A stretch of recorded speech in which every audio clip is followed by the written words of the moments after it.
Que Dios les bendiga, hermanos. Damos gracias al Señor por una nueva oportunidad que Él nos da de poder compartir su palabra, de poder aprender un poquitito más, ¿no es cierto?, de lo que Él nos ha dejado escrito, ¿verdad? Y vamos a ver hoy día un panorama de la Epístola a los Romanos, que es sin duda una de las más importantes cartas del apóstol Pablo para la iglesia, ¿ya? Para el cristianismo en general. Ya John Knox ha dicho que Romanos es el libro teológico más importante que jamás se haya escrito. ¿Ya? Martín Lutero decía, la epístola de los Romanos, decía, es el libro principal del Nuevo Testamento y el más puro evangelio, tan valioso que un cristiano no solo debiera saber de memoria cada palabra, sino que también debiera llevarlo consigo como el pan cotidiano, dice, de su alma. Sin lugar a dudas, cuando uno se pone a estudiar esta epístola, ¿no es cierto?, se enfrenta con uno de los documentos más importantes de la producción literaria humana. Personalmente, fue el primer libro que cuando yo estaba recién convertida, llevaba poco tiempo en el Evangelio, fue el primer libro que leí completo, eh, en una tarde, me lo leí completo, y, y la verdad es que entendí la mitad del libro, la otra mitad no la entendí nada, pero lo encontré fascinante, la verdad que me gustó mucho, me gustó mucho. Romanos es una carta o epístola, ¿ya? Se conocen hoy unas 14.000 cartas escritas en la antigüedad que han sobrevivido, o sea que todavía están. En términos generales, las cartas o epístolas eran de dos clases. Estaban las cartas privadas, ¿no es cierto? Es decir, que eran solamente para una persona o para un grupo íntimo y que no se podía, ¿no es cierto?, compartir con nadie más. Y también estaban las cartas públicas, que era para un grupo grande, para lectores en general. Romano es de la segunda clase, que son cartas privadas escritas en papiro, ¿no es cierto? Y tienden a ser más bien cortas, pero las públicas son más largas y de uso bastante común, es decir, se llamaban, en general se le llamaban las cartas circulantes. ¿Por qué? Porque generalmente Pablo escribía a una comunidad y siempre uno dice la iglesia que está en Corinto o la iglesia que está en Roma, pero por historia se sabe que no es que fuera una sola iglesia, sino que se reunían distintos grupos en distintas casas en la misma región. Por eso que se circulaba, se llamaban cartas circulantes, porque en cada grupo perteneciente a esa región la carta iba circulando, ¿ya? León Morris señala que el promedio de las 796 cartas de Cicerón es de 295 palabras y la más larga es de 2530 palabras, ¿ya? Las 124 cartas de Séneca tienen un promedio de 995 palabras y la más larga tiene 4134 palabras. El promedio de las 13 epístolas de Pablo es de 1300 palabras, pero Romanos, que es la más larga, tiene 7100 palabras. Es claro, dice, que por su extensión y contenido, Romanos es una carta excepcional, ¿verdad? ¿Quién es el autor? La carta afirma que su autor es Pablo. Esto lo encontramos en Romanos 1.1. Me gustaría si alguien me lo puede leer, por favor. Ahí tengo varias citas, pero no las vamos a leer todas, solamente algunas, pero si alguien tiene, no los puedo ver a todos, así que abra su micrófono y lea nomás. Amén. Uno, Romanos 1:1. ¿Ya? Pablo, siervo de Jesucristo y llamado a ser apóstol, apartado para el Evangelio de Dios. Amén. La segunda lectura me la hace la Evelyn, ya quedo en deuda con ella. ¿Está bien? Esta afirmación no ha sido cuestionada seriamente. ¿Qué quiere decir con que no ha sido cuestionada seriamente? En que sí ha tenido ciertos cuestionamientos, pero nada serio. ¿Ah? No es algo que digamos, no tenemos duda que en realidad Pablo haya sido el escritor. Las dudas no son serias, no son de peso, digamos, ¿ya? No como otros libros, como por ejemplo Hebreos, que se le atribuye a Pablo, pero ahí en realidad no se sabe exactamente quién fue el autor, ¿ya? La evidencia interna Es decir, el mismo contenido de la carta, ¿no es cierto?, la confirma, que es lo que leyó recién mi hermano, y ha sido la convicción entre los creyentes desde los primeros tiempos. ¿Qué cosa? Que Pablo fue el que escribió la carta, la epístola, ¿verdad? Enoch afirma que pocos hechos son más seguros que que la carta, por lo menos parte de ella es de la mano de Pablo, aunque se cree, se piensa que la enfermedad de Pablo puede haber sido visual.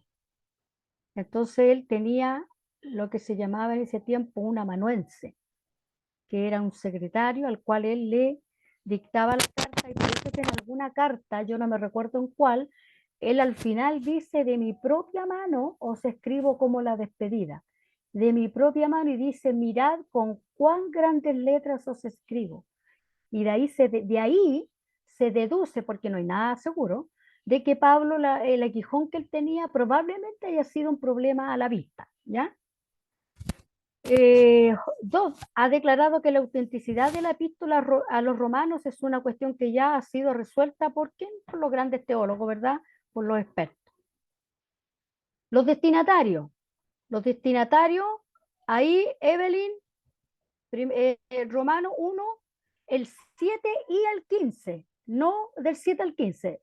Romano 1, el versículo 7 y luego el versículo 15, por favor, Ya, Evelyn.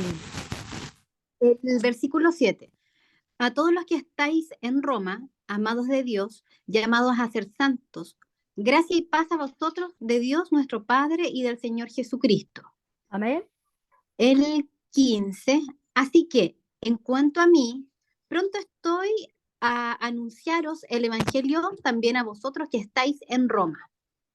Amén. Gracias, Evelyn. ¿Verdad? Lo identifica como aquellos que están en Roma, no va un poquito más allá. Es cierto, dice que la frase falta en las dos citas en algún manuscrito griego del siglo IX. En algunos manuscritos de este siglo esta frase no está, pero todos los demás manuscritos sí que la tienen, ¿ya? Algunos cuestionan a Roma como destino de la carta debido al gran número de personas a quienes Pablo saluda afectuosamente en el capítulo 16, que no vamos a leer porque estaríamos hasta mañana, ¿es verdad? Allí aparecen 26 nombres y hay referencias a otras personas a las cuales no da el nombre. Entonces me parece raro que él haya tenido tantos amigos en una ciudad en donde él no había estado anteriormente, porque Pablo tenía deseo de ir, pero todavía no había ido, ¿ya? Entonces es extraño que él haya tenido tantos amigos en un lugar donde él no había ido, no lo conocía. A la objeción, dice, de las muchas personas nombradas, es posible responder que en aquella época todos los caminos llevaban a Roma. Aquí está la explicación. Por lo tanto, no es extraño que alguien que había viajado tanto como Pablo haya podido nombrar esa cantidad de personas que él había conocido en otras partes, pero que ahora estaban en la capital del imperio. Porque ¿qué pasaba? Que el imperio tenía ahí en Roma, en la capital, tenía la sede central de su imperio, ¿verdad? Entonces, ¿qué es lo que hicieron los romanos? Hicieron caminos hacia todos los pueblos que ellos iban conquistando. Hicieron caminos, caminos, caminos, y todos los caminos, ¿por qué? Porque ellos necesitaban tener un control de aquellos que ellos habían conquistado. Necesitaban tener un control sobre ellos. ¿Y de qué manera lo hicieron? Estos caminos era la forma rápida de que las personas que ellos enviaban llegaran rápidamente a lugares apartados por los caminos que ellos iban haciendo.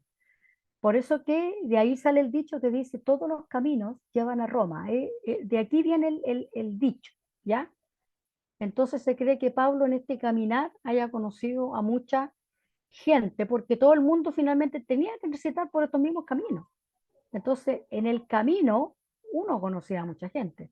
En ese tiempo, hoy uno se conoce miles de gente todos los días, yo creo, los que salimos a trabajar, pero no hablamos con nadie porque es distinta. Pero en ese tiempo la gente caminaba lentamente y había tiempo de conversar, de compartir, qué sé yo, ¿verdad?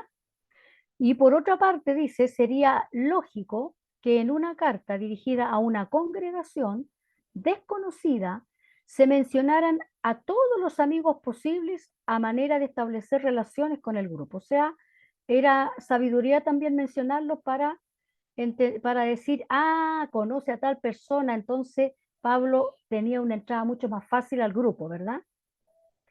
La conclusión de Enoch representa el consenso general. Sin duda, dice Pablo, envió esta carta a Roma, o sea, no hay discusión alguna al respecto. La primera evidencia de la existencia de cristianos en Roma aparece en una obra de Suetonio, historiador de fines del siglo I y principios del siglo II, ¿ya? Que es el origen de la iglesia. En su obra, Vida de Claudio, escribió lo siguiente. Claudio expulsó a los judíos de Roma porque constantemente estaban amotinándose por instigación de Chrestus. Y ahí vamos a ver quién era este Chrestus, ¿ya? El consenso de los eruditos es que Chrestus es una variante latina de la pronunciación gentil de Christus, que es Cristo, ¿ya? Por lo tanto, el decreto de Claudio es mencionado en Hechos 18.2. Luis, ¿me puedes buscar Hechos 18.2 si lo tienes a la mano? Ok. Entonces, cuando yo termine de leer, para explicar la presencia de Aquila y Priscila en Corinto, cuando Pablo llegó allí por el año 50 o 51 después de Cristo. Luis, Hechos 18.2. Y halló un judío llamado Aquila, natural del Ponto, recién venido ¿Ya? de Italia, con Priscila su mujer, por cuanto Claudio había mandado que todos los judíos saliesen de Roma, fue a ellos. Ok, aquí entonces aparece el dato del decreto de Claudio de expulsarlo, ¿no es cierto?, a todos los judíos. Parece claro entonces que Suetonio entendió que un tal Chrestus estaba presente en Roma entre los judíos promoviendo disturbios, ¿ya? Sin embargo, la conclusión de los estudiosos es que debe tratarse de tensiones entre judíos creyentes que aceptaban a Jesús como el Cristo, esto es al Mesías, y judíos no creyentes que negaban a este Cristo. Eran disturbios acerca de Chrestus o Cristos, pero no eran provocados por este Cristo o por este Chrestus, sino que de la gente que uno estaban a favor de este Mesías y creían en él como el Hijo de Dios, pero otra parte de judíos no lo aceptaban. Y nosotros ya encontramos en Juan que dice a los suyos vino, pero los suyos no lo recibieron. Así gran parte, la gran mayoría de los judíos no recibieron a Cristo, no creyeron en él, y hasta el día de hoy la mayoría de los judíos no todavía esperan al Mesías, no creen en nuestro Salvador, a excepción de algunos judíos que algunos grupos se llaman judíos nazarenos o judíos mesiánicos, ¿ya? Interpretada entonces de esta manera, la cita sería evidencia de la presencia de cristianos en Roma entonces a mediados del primer siglo, ¿ya? La tradición que asocia a Pedro con el comienzo de la iglesia no puede considerarse seriamente, ya que él estaba todavía en Jerusalén en la fecha del concilio, que está en Hechos 15, que es muy largo, no lo vamos a leer, pero que esto fue en el año 49 después de Cristo, ¿ya?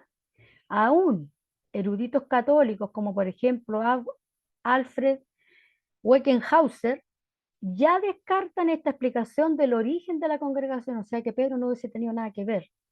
La tradición dice que habla del martirio de Pedro y Pablo en Roma, merece más confianza y puede ser evidencia de un ministerio posterior de ellos allí, ¿ya?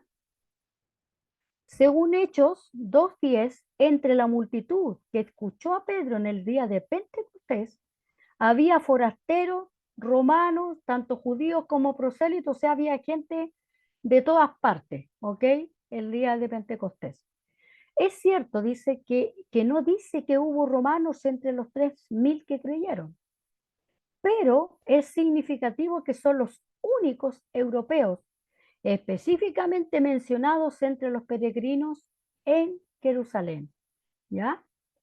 Entonces, dada la manera en que la gente se trasladaba hacia la capital del imperio, es lógico pensar que luego de 2 o 3 años de la crucifixión ya había judíos en Roma que honraban a Jesús como el Mesías, porque ya habían pasado 2 o 3 años, ¿ok? se habían esparcido. Ambrosiastro, un padre latino del siglo IV, en el prefacio de su comentario sobre la epístola a los romanos, dice que ellos habían abrazado la fe de Cristo, aunque según el rito judío, sin ver alguna señal de obras poderosas o a alguno de los apóstoles. ¿Ok? Entonces, evidentemente, eran creyentes comunes los que llevaron el Evangelio a Roma y lo establecieron allí, probablemente en la comunidad judía de la capital. Como estos judíos creyentes se fueron esparciendo, ¿verdad? Fueron estos mismos judíos tal vez que se fueron esparciendo los que llevaron el Evangelio.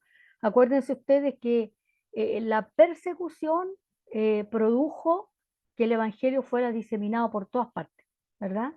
Y esta también puede ser una de las causas. Cuando Pablo escribió entonces la carta a los romanos, parece que la congregación era una mezcla de gentiles y judíos con el predominio de aquellos, o sea, con más gentiles, ¿ya? Y aquí nos da una cantidad de versos. Si alguien después quiere la clase, me la pide y yo se la mando a su correo, ningún problema. Posiblemente entonces el decreto de Claudio, que obligaba a los judíos a salir de Roma, ya había perdido vigencia, entonces permitiendo su regreso a la ciudad, ¿ya? Entonces, la presencia de judíos otra vez en la comunidad de creyentes de la capital puede explicar la manera en que Pablo trata el tema del futuro de Israel en los capítulos 9 al 11 y la consideración del tema de las relaciones entre los débiles y los fuertes en el 14, 1 y 15, 13, que tampoco lo vamos a leer solamente unos que otros porque en realidad tengo muchos textos, ¿ok? La consideración de estos temas está afectada por la cuestión de que si los capítulos 15 y 16 formaban parte de la carta originalmente, algo que se discute un poquito, ¿ya? Que es la ocasión y la fecha. Entonces volvemos a señalar que todos los manuscritos de Romanos existentes incluyen a estos capítulos, el 15 y el 16, que están también en el texto nuestro, ¿verdad?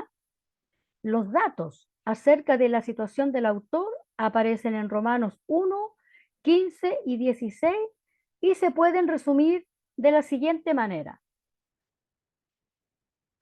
Primero, hacía mucho que el apóstol tenía deseos de anunciar el Evangelio en Roma y de compartir su ministerio de afirmación y fortalecimiento entre ellos, ¿verdad? Es más, él había planeado en muchas ocasiones ir a Roma. Me gustaría que alguien me buscara ahí Romanos 1.13. Mauricio, búscame Romanos 15.22. Mauricio, Romanos 15.22 y alguien que me busque Romanos. Yo tengo el 1.13. Ya, hermana, 1.13.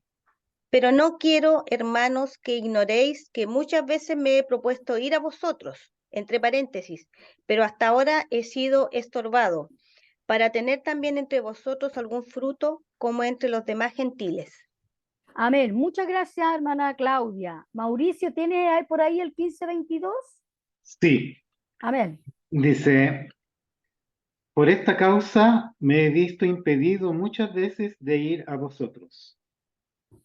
Ok, él quería ir, pero siempre había algo que se lo estaba impidiendo, ¿ya? Segundo, Pablo, hermano Pablo, búsqueme Romanos 15:19. Pablo había llenado la zona que abarcaba desde Jerusalén hasta Jericó con el Evangelio. Hermano Pablo. ¿Está por ahí mi hermano Pablito? Romanos Amén. 15:16. 15:19. 15:19 dice: con potencia de señales y prodigios en el poder del Espíritu de Dios, de manera que desde Jerusalén y por los alrededores hasta Ilírico, todo lo he llenado del Evangelio de Cristo.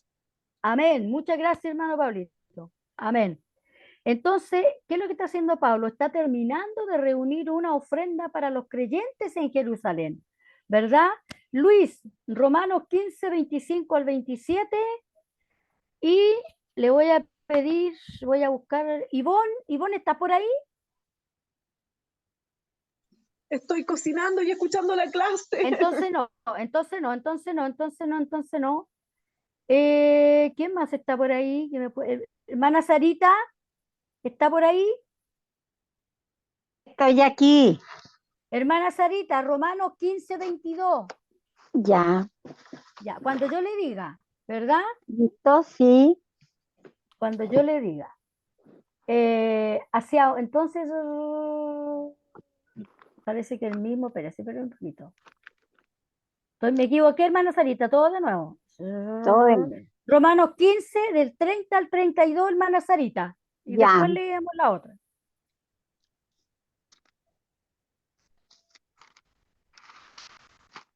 Usted me dice ¿A cuándo. alguien? Ahora, Ya. Romanos 15 del 30, del 30 al 32. Pero os ruego, hermanos, por nuestro Señor Jesucristo y por el amor del Espíritu, que me ayudéis orando por mí, para que sea librado de los rebeldes que están en Judea y que la ofrenda de mi servicio a los santos en Jerusalén sea acepta, para que con gozo llegue a vosotros por la voluntad de Dios y que sea recreado juntamente con vosotros. Amén. Muchas gracias, hermana Sarita. ¿A alguien Bien. le di Romanos 15, 25 al 27? A mí. Amén. Dice así: mas ahora voy a Jerusalén a ministrar a los santos, porque Macedonia y Acaya tuvieron bien en hacer una ofrenda para los pobres que hay entre los santos que están en Jerusalén. Pues les pareció Amén. bueno, y son deudores a ellos, porque si los gentiles han sido hechos partícipes de sus bienes espirituales, deben también ellos ministrarles de los materiales. Amén. Muchas gracias, hermano Luis y hermana Sarita.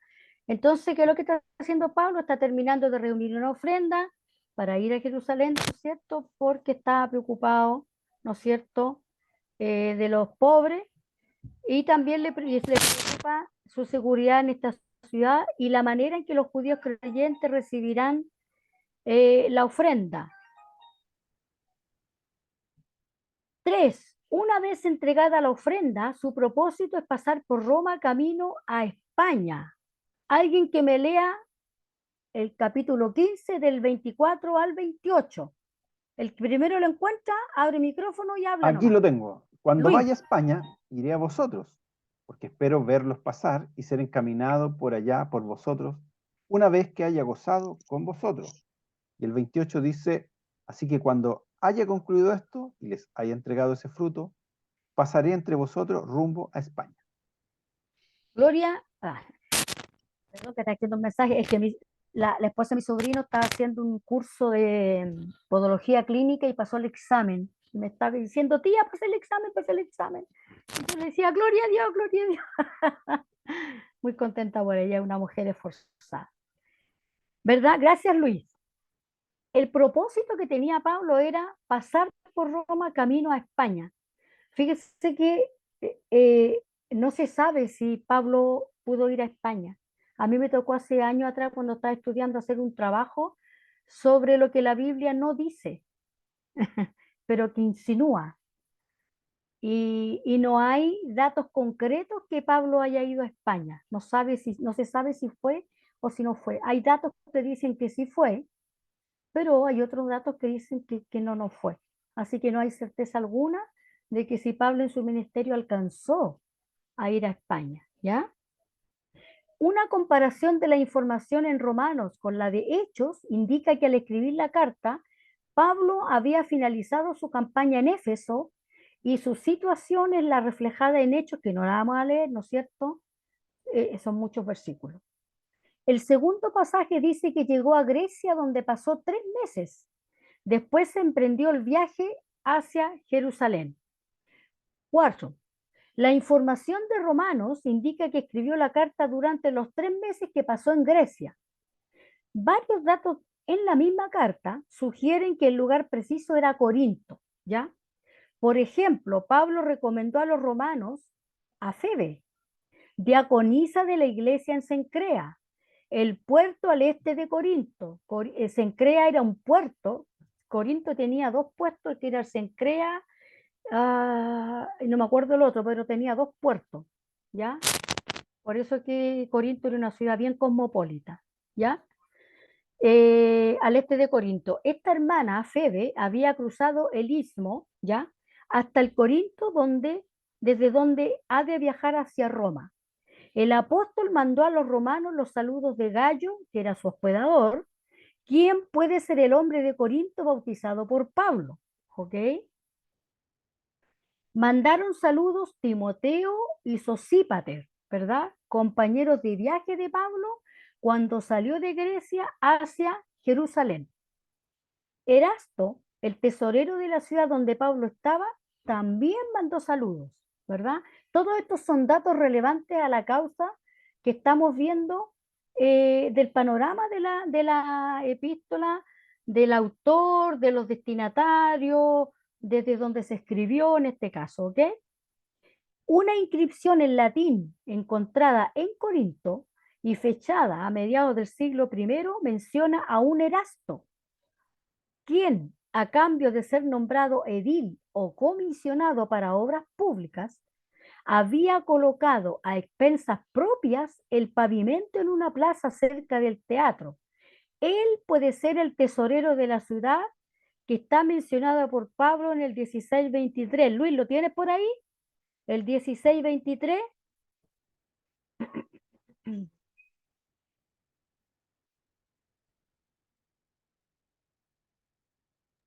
Dice, os saluda Gallo, hospedador mío, y de toda la iglesia. Os saludo Erasto, tesorero de la ciudad, y hermano cuarto.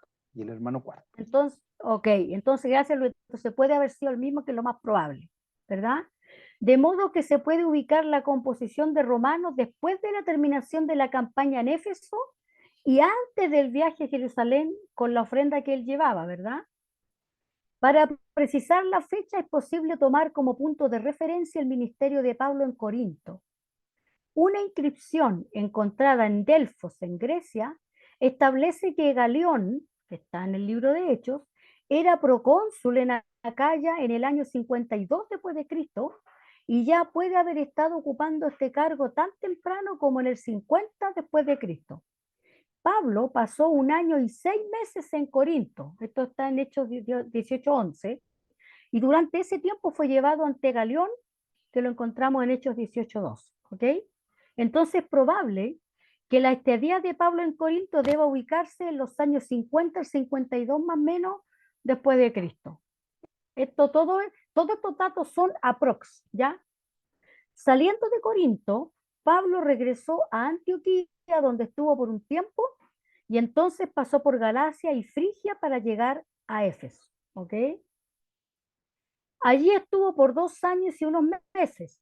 Salió de Éfeso en el año 55 o 56 después de Cristo aproximadamente. Entonces, dejando lugar para un margen de más o menos 1 o 2 años, se puede ofrecer como fecha probable para la escritura de la carta a los romanos el invierno, que es diciembre a febrero en el hemisferio norte, del año 55, 56 o 56 al 57 después de Cristo, ¿ya? Todos estos datos siempre, ustedes nunca se olviden que la Biblia no es certera en estos datos porque no están los documentos originales para poder certificar esto, no hay datos concretos. En algunos casos sí, pero en algunos otros casos son aproximación, ¿ya? Pero que en todo caso eso no es importante. Ahora dice, es posible resumir la situación de Pablo al escribir la carta. Pasó los meses de diciembre a febrero del 55 al 56 o del 56 al 57 en Corinto, en la casa de Gallo, quien había sido bautizado por Pablo, ¿ok? Había quedado atrás una larga y exitosa campaña en Éfeso que involucraba algunos peligros. Y Pablo escribió lo siguiente: batallé en Éfeso contra las fieras, dice. Esto está en 1 Corintios 15:32.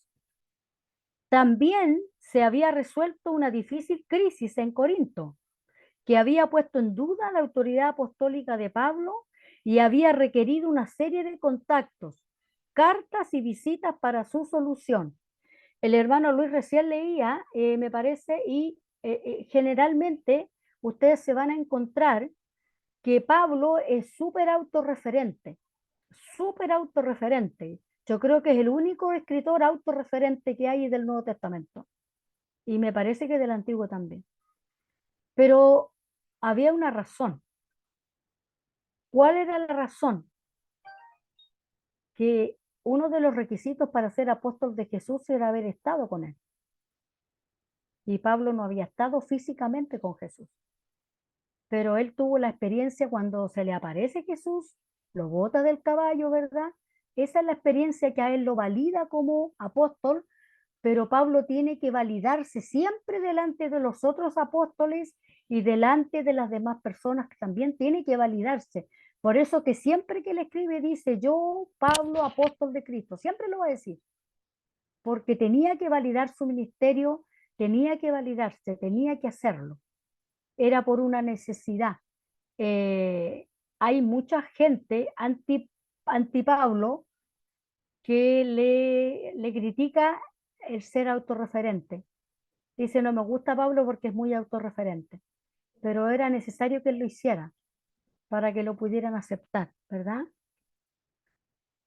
Por delante, dice, hay dos grandes proyectos. El viaje a Jerusalén con la ofrenda y la misión en España, pasando por Roma en el camino.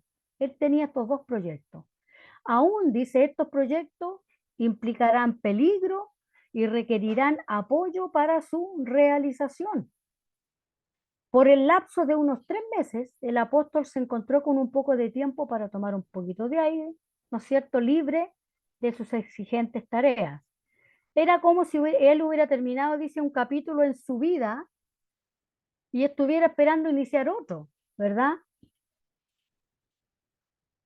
El propósito de la carta, con esta visión de las circunstancias de Pablo, es posible ahora pasar al asunto de por qué aprovechó el apóstol este tiempo en su vida para dictar a Tercio. ¿Vieron lo que les dije? Tercio era su amanuense, su secretario. Alguien que me busque Romanos 16, 22, please, que, ¿no es cierto?, para dictar a Tercio una carta para los cristianos de Roma. El que tenga el 16, Yo lo 22. tengo. Amén, hermano. Yo, Tercio, que escribí la epístola, os saludo en el Señor. Amén. Me pillaron tomando tecito. Amén. Yo, Tercio, quien escribí la epístola, pero no es que él la escribió desde su mente. Él la escribió porque Pablo se la dictaba. ¿Ok? Muchas de las cartas de Pablo son específicas y urgentes.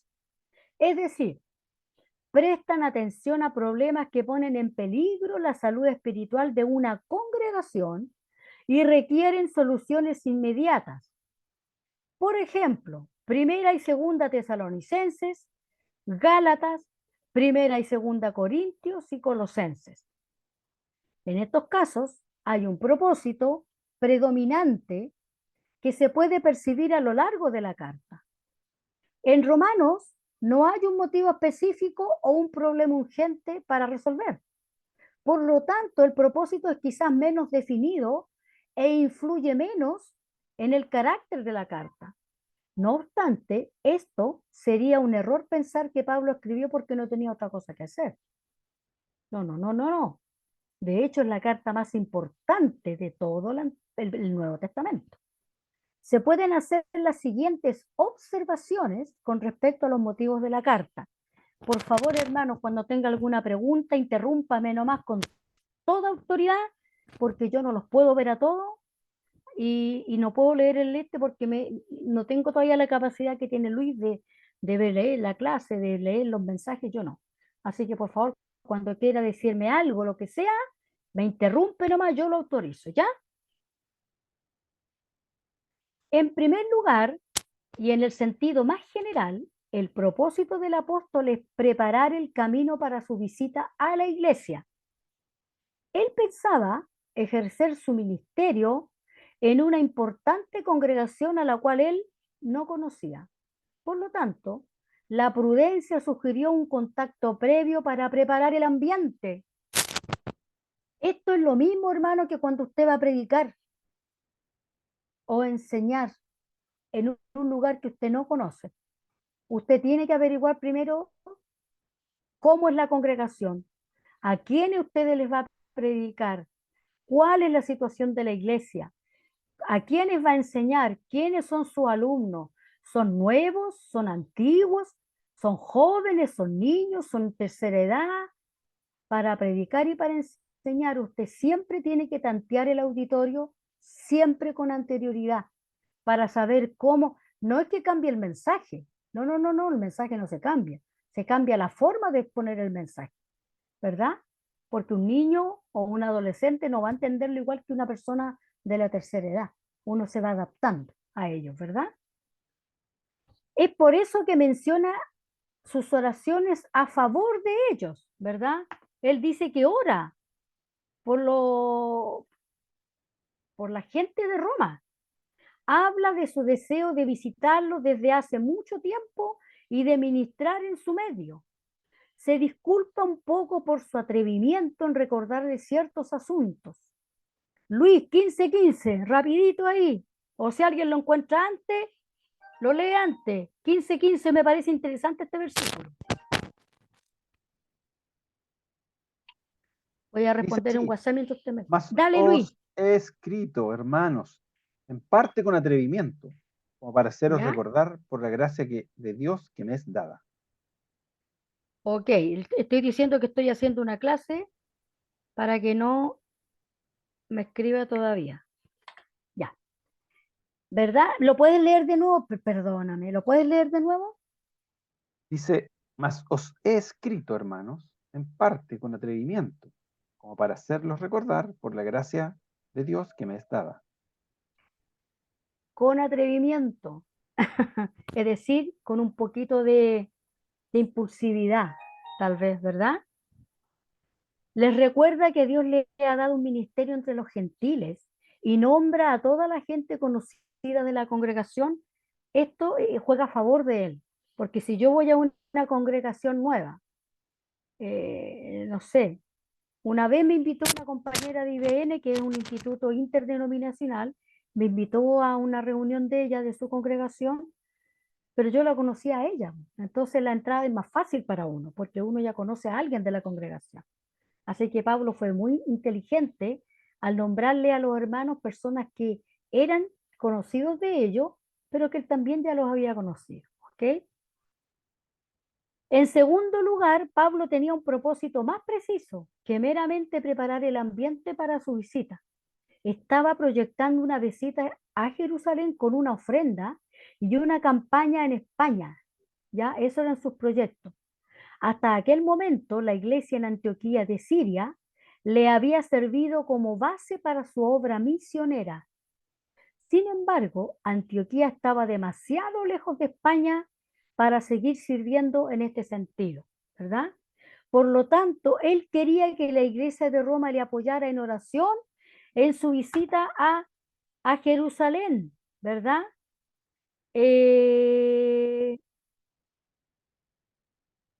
Marco, ¿estás por ahí? Mi hermano Marco o mi hermana Luisa. ¿Quién está ahí?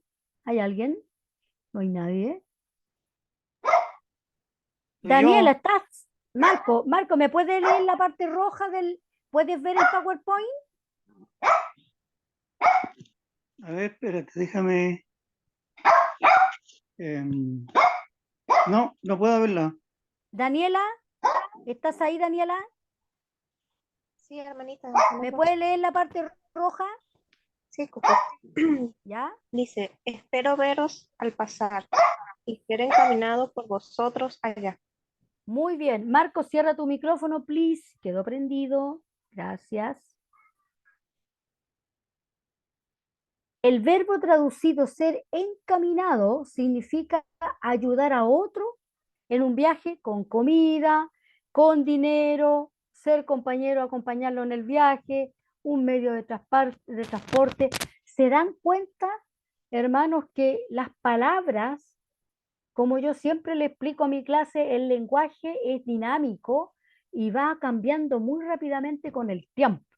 Hoy día, cuando a alguien le decimos, encamíname, ¿qué es lo que entendemos por encaminar? Evelyn, ¿estás ahí? Si está la Evelyn por ahí, ¿qué es lo que entiendo cuando yo le digo a la Evelyn, me encamináis, voy para la casa, encamíname? ¿Qué entiendes tú por eso?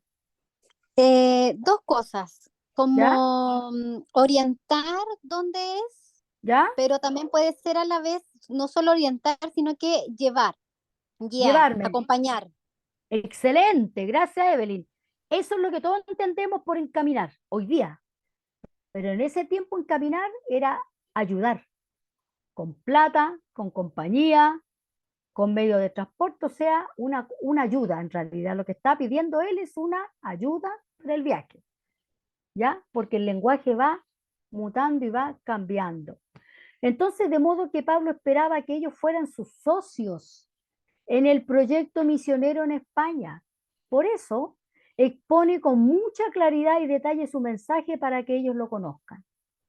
Se ha sugerido que pueden haber existido algunas críticas a su evangelio y que este sea el motivo del desarrollo tan amplio de su contenido, que es bastante teológico, y también con mucho dato, con mucho dato. En tercer lugar, es posible que debamos entender que en algunos puntos el apóstol estaba movido por la necesidad de responder a cierta situación específica de la congregación en Roma. ¿Ok? Por ejemplo, como ya se ha dicho, la atención que se presta a la situación de Israel y la discusión de la relación entre los débiles y los fuertes, que es muy interesante porque de eso hemos aprendido todo. Mi libertad termina donde empieza la libertad del otro. Ahí tenemos que tener nosotros, ahí impera lo que es la compasión y la solidaridad y la empatía para entender al que es más débil, ¿verdad? Entonces, y puede deberse al retorno de judíos creyentes a Roma después de suspenderse la aplicación rigurosa del edicto de expulsión de Claudio. Cuando esta expulsión de Claudio dejó de ser, ya volvió, la gente empezó a volver.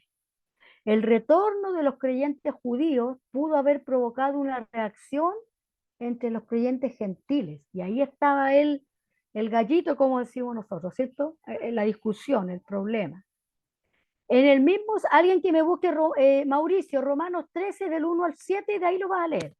En el mismo sentido, algunos piensan que la exhortación a someterse a las autoridades adquiere más relevancia si había en la congregación en Roma personas que insistían en que los creyentes no tenían que obedecer a las autoridades civiles. ¿Encontraste, Mauricio? Romanos 13 del 1 al 7. Amén. Ya. Ya. ¿Leo? ¿Sí? Ya. Sométanse toda persona a las autoridades superiores, porque no hay autoridad sino de parte de Dios, y las que hay por Dios han sido establecidas. De modo que quien se opone a la autoridad, a lo establecido por Dios resiste, y a los que resisten acarrean condenación para sí mismos. Porque los magistrados no están para infundir temor al que hace el bien, sino al malo. ¿Quieres, pues, no temer la autoridad? Haz lo bueno y tendrás alabanza de ella. Porque en el servidor de Dios para tu bien, porque es servidor de Dios para tu bien. Pero si haces lo malo, teme, porque no es en vano lleva la espada, no en vano lleva la espada, pues el servidor de Dios, vengador para castigar al que hace lo malo. Por lo cual es necesario estar sujetos, no solamente por la razón del castigo, sino también por la causa de la conciencia. Pues por esto pagáis también los tributos, porque son servidores de Dios, que atienden continuamente a esto mismo. Pagad a todos lo que debáis, al que tributo, al que impuesto, impuesto, al que respeto, respeto, al que honra, honra. Amén. Yo lo encuentro genial. Es un principio. Como dice por ahí la doctora Apolo, que hay que respetar. ¿Cómo es? Respeta para que te respeten. ¿Verdad? Ok. Gracias. A veces se ha preguntado si Romanos es verdaderamente una carta o si es más bien un tratado teológico, porque es extraordinario, ¿verdad? Por lo dicho anteriormente, es posible afirmar que es una carta, por la forma en que está escrita, ¿verdad? Tal vez sin un motivo tan específico y urgente como las otras cartas de Pablo, pero no por eso deja de ser una carta, ¿ya? Es la forma de la redacción la que hace a los eruditos llegar a la conclusión de que es una carta, pero también es un tratado teológico, ¿ok? La particular situación del apóstol hizo posible darle un carácter más organizado y más desarrollado, pero su naturaleza epistolar no se puede negar por la redacción misma del escrito. Se puede resumir la manera en que Franz Stagg describía la carta a los romanos de la siguiente manera. Romano no es un tratado sobre teología cuidadosamente elaborado, una mera declaración formal de las creencias de Pablo. Tampoco es una carta escrita en un invierno de ocio cuando Pablo no tenía otra cosa que para hacer. Es más bien una epístola personal, vívida, candente, escrita por un hombre en la frontera del campo misionero a una iglesia que él espera visitar y que desea que ore con él acerca de una carga y le ayude en una aventura misionera. ¿Ya? Palabras claves en romano, según la Reina Valera 60. Verdad, gracia, fe, ley, porque hermanos, el libro de Romanos es un libro que está escrito en un lenguaje legal. Cuando habla de la justificación, habla en un lenguaje legal. Todos somos reos ante Dios, ¿ya? El libro de Romanos es un libro escrito en un lenguaje legal, ¿ya? Justificar, palabras claves. Ira, dice que somos apartados de la ira de Dios, justificados por la fe, tenemos paz para con Dios. Y esa paz es la no ira de Dios. Cuando Él venga a castigar al mundo, nosotros no seremos partes de su ira, ¿verdad? Juzgar, condenar, evangelio. ¿Cuál es una de las tesis de Pablo? Porque no me avergüenzo del evangelio, porque es poder de Dios para salvación a todo aquel que cree, al judío primeramente y también al griego, ¿ok? Creer, pecado, gentiles, Dios, Jesucristo. Y yo le agrego una más que es muy personal, la palabra todos. Yo la encuentro súper clave en Romanos. ¿Por qué? Porque la palabra todos nos habla de universalidad. Y el libro de Romanos es un libro donde el Evangelio se hace universal. Donde Pablo, yo siempre lo digo de esta forma bien coloquial, ¿no? A mi manera, toma el Dios de los judíos y le dice a los gentiles, ahora también es Dios de ustedes. Una cosa así, ¿ya? Es la palabra todos, por cuanto todos pecaron, pero también en Cristo todos pueden ser vivificados. La palabra todos también es muy clave en Romano y nos habla de la universalidad del Evangelio, ¿verdad? Del Evangelio de Cristo que ahora no solamente es para los judíos, sino que también es para los gentiles y para todos los que crean, ¿verdad? Espíritu, ¿ya? Su tema y resumen. ¿Tiene Romanos un tema? Si por tema queremos decir un asunto del cual el escritor nunca se desvía, la respuesta es no. Es no. Esta carta toca una variedad de asuntos. El deseo de Pablo de visitar Roma, la ira de Dios, Adán versus Cristo, el antinomianismo, la lucha del alma, el sufrimiento presente contrastado con la gloria futura, Israel, el amor, los impuestos, el fuerte y el débil, la filantropía, España, Febe, Satanás, entre otros, ¿verdad? Por otra parte, si por tema nos referimos a un asunto central que habiendo sido anunciado es subsecuentemente retomado una y otra vez, ya sea como totalidad o en parte, la respuesta es sí. Hay un tema en la carta a los romanos, ¿verdad?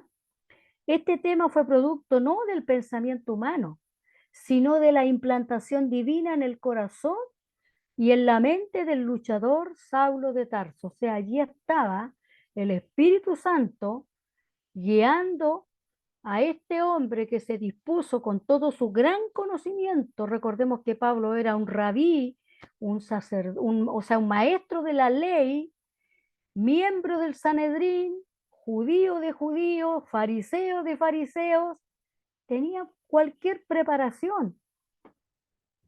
Y Dios lo utiliza para tomar el mensaje, para tomar ese Dios de los judíos y decirle a los gentiles, también ese Dios es para ustedes. También ese Dios es para ustedes. Necesitaba Dios un hombre completamente preparado. Por eso, hermanos, yo felicito a mis hermanos que se conectan, felicito a mis hermanos que van a la escuela dominical, porque el cristiano debe estar siempre preparado. Leer por su cuenta es bueno, pero es bueno también hacer preguntas porque siempre nos quedan dudas. Yo al principio, cuando me convertí, leía y estudiaba sola, y como les decía adelante, la mitad del libro la entendí y la otra mitad no entendía nada. Tuve que empezar a estudiar y a preguntar para poder aprender, ¿no? El tema de Romanos presentado en 1, 16, 17, que habla de que el justo vivirá por la fe, expresado más plenamente en los otros versículos, reflejado en pasajes tales como 5.1 y nos nombra varios, nunca está ausente de la mente del escritor. O sea, la justificación por la fe es un tema relevante en la epístola de Pablo a los romanos. Es un tema relevante. La justificación por la fe que está en Romanos 5.1, alguien que me busque Romanos 5.1, please. Alguien que me busque Efesios 2.8, ¿ya? Estos textos me gusta confrontarlos para que lo tengamos más claro. Y alguien que me busque Romanos 3.22 al 24, ¿ya? Yo tengo el 5. Ya, Romanos 5.1, hermano Pablo, me parece. Ya. Hermano Pablo. Justificados, pues, por la fe, tenemos paz para con Dios por medio de nuestro Señor Jesucristo. Amén. Vamos a explicar. Cuando en este caso Romano nos está hablando de la paz, en este caso, hermano, la paz no tiene que ver con esa paz de sentirse tranquila, de sentirse en paz. No, está hablando de la no ira de Dios. Está hablando de la amistad de nuevo con Dios. Yo le explicaba a los hermanos la otra vez que muchos de nosotros, cuando no hemos entendido y nos dicen religiosos, nos ofendemos. Y somos religiosos todos, porque la palabra religión viene de un término que quiere decir religar. Cuando nosotros estábamos enemistados con Dios, estábamos aparte, no estábamos ligados con Él. Cuando creímos en Cristo, nos volvimos a ligar con Dios, que es lo que Dios siempre quiso desde un comienzo, de un principio. Adán y Dios estaban ligados, pero cuando hubo el pecado, esto se cortó. Por lo tanto, cuando vinimos a Cristo, nos religamos con Él. Por lo tanto, sí somos religiosos.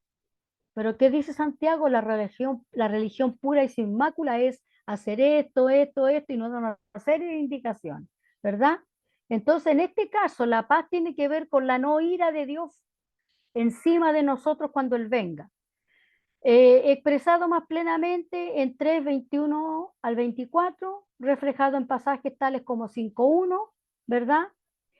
Y nunca está ausente de la mente del escritor. Eh, la justificación por la fe, ya lo leyó mi hermano, ¿no es cierto? Ampliado hasta llegar a la justificación por la gracia por medio de la fe. Romanos 3, 22 al 24, ¿alguien lo tiene? Yo lo tengo. Amén. La justicia de Dios por medio de la fe en Jesucristo, para todos los que creen en Él, porque no hay diferencia, por cuanto todos pecaron y están destituidos de la gloria de Dios, siendo justificados gratuitamente por su gracia, mediante la redención que es en Cristo Jesús. ¿Por cuánto que dice?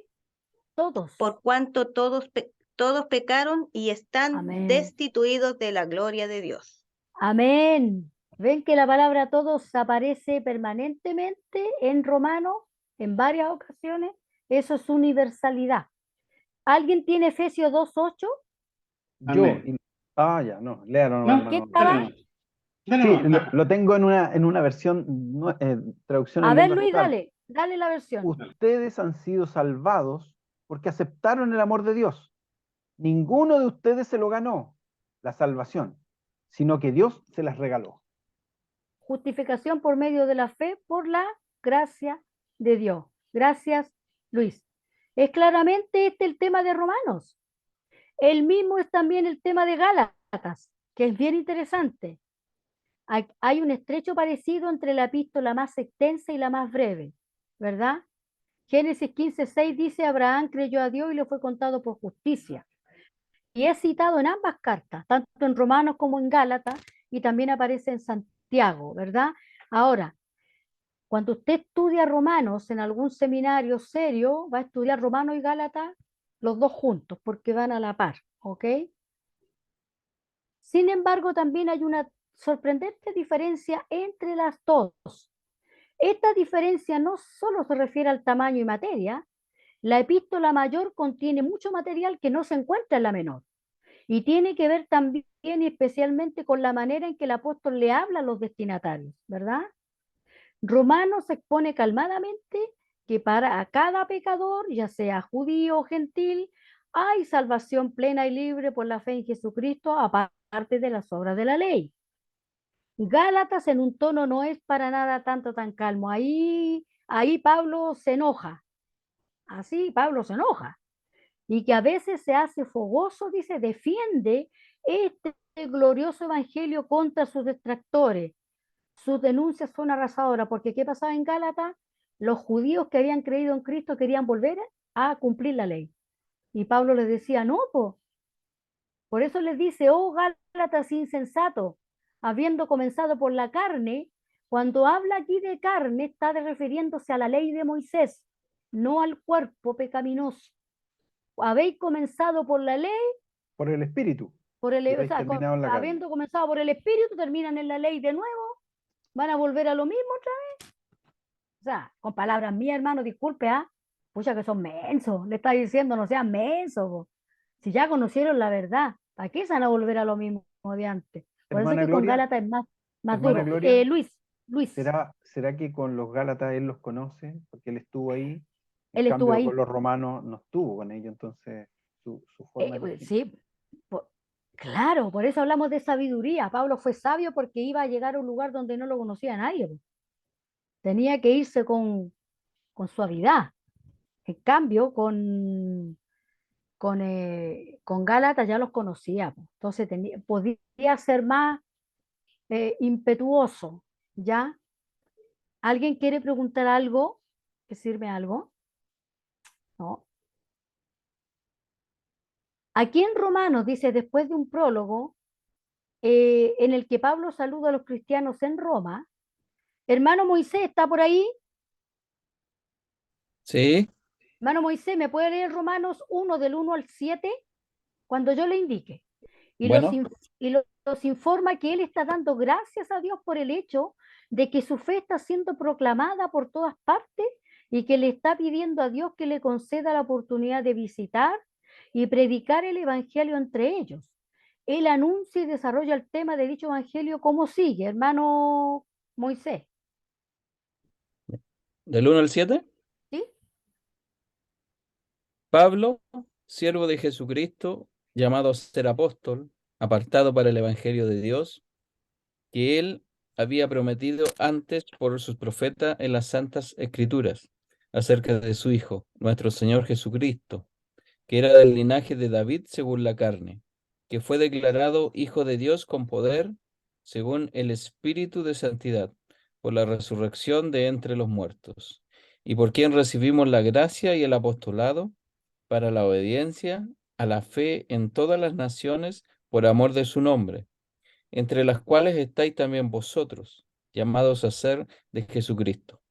A todos los que Amén. estáis en Roma, Siga nomás, siga nomás. a todos los que estáis en Roma, amados de Dios, llamados a ser santos, gracia y paz a vosotros, de Dios nuestro Padre y del Señor Jesucristo.